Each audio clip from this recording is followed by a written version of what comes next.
The reason why we say black is magic is because blackness is everything.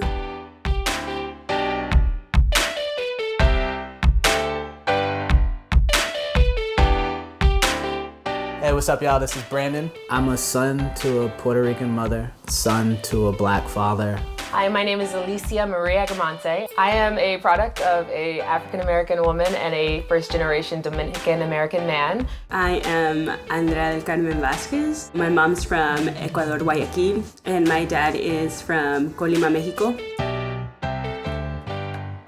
So a lot of the conversations that I've been having is talking about what is Afro-Latinidad and what does it mean to be a Black Latino? That's such an interesting term, Afro-Latina. It's interesting. I never really identified with the term Afro-Latino. Every time I thought about Afro-Latinos, I thought about the Caribbean, right? And although my mom is from Ecuador, and there are like Caribbean tendencies, it still wasn't like the right fit. What I am is a blend, because I truly do hold true the fact that I'm Black from my mom's side, Dominican from my dad's side, and that to me is my Afro-Latina side. I'm of that diaspora, and I'm also Latino. I think that was a big shift for me calling myself a Black Latina. The reason why I like using blackness, it's because some of us like just physically can't escape the process of being racialized as Black. There's just not one way of being Black.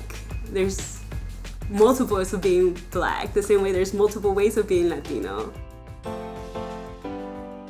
I love cumbias, and cumbias is a Black people music. You know, the marimba, right? And it comes from like these very like African rhythms. Every time I listen to a cumbia, you know, you're like going around, there's like cumbias and they're like, hey, what's up? Those are the moments where I'm like, what's up, Black Joy? This is Black Joy too, right? So like my Thanksgivings would be like a pernil with like arroz con gandules, collard greens, macaroni and cheese, yams, right? So it was kind of like a connect. It was a little bit of both. I've always been Black and Puerto Rican. Like those two things are not separate for me. But once I came to California, they felt like two very different things. Like I had to be one or the other. If I try to go eat at a Mexican restaurant, I feel very Black. I went to school and I met a girl who everybody said, you should know, she's Dominican too. And I was like, oh, what? She's Dominican? I go up to her and I'm like, hey, people say we should meet. I'm Dominican, you're Dominican. Like I wanna know so much about you. And she stops me. And she says, you're not Dominican. And I was like, wait, what? I was like, you don't know me. And she's like, no, you're not Dominican. You don't look Dominican. Maybe you're Haitian. And she literally walks away from me. I'm 13 years old at this point.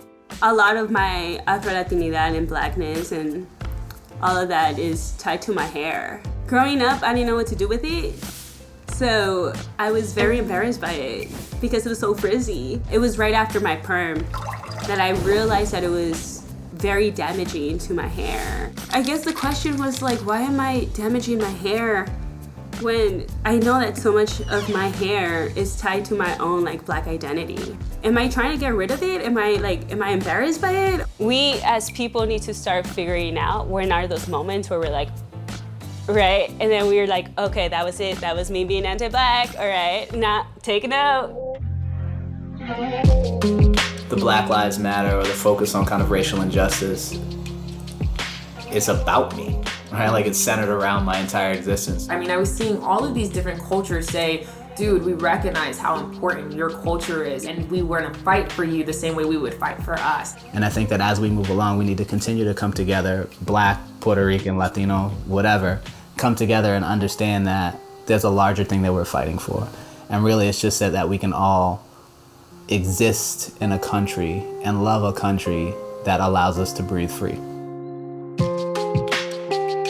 It's uncomfortable conversations, it's uncomfortable actions, but it's all so that we can live in a world where we truly believe in equality. Like this idea of shared risk of like, what are you willing to give as a non-Black person?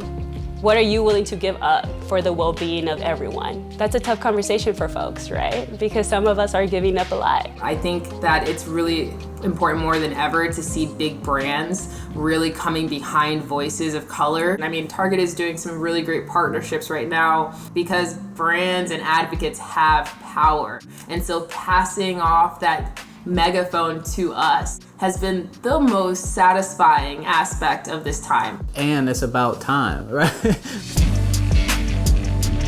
I just think about how much I wanted to learn about my identity, right? And how much, how many questions I had. And I was scared to ask them at times. And if I could go back in time, I would just be like, girl, just go ask. I just want to say thank you, Mom, for steering me away from hating myself. I could never hate myself because I am a part of you. And to my dad, thank you.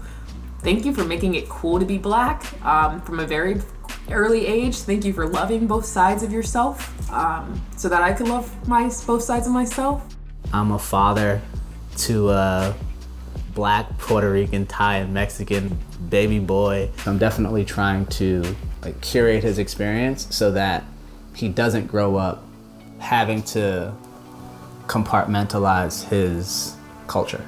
He can kind of come up, hopefully with my example, just understanding that all four of those things is what he is. He doesn't have to be Mexican in one space and Puerto Rican in another. He doesn't have to be Black in one space and Thai in another, right? He can be all of those things in any space because that's ultimately what makes him who he is and what makes him beautiful.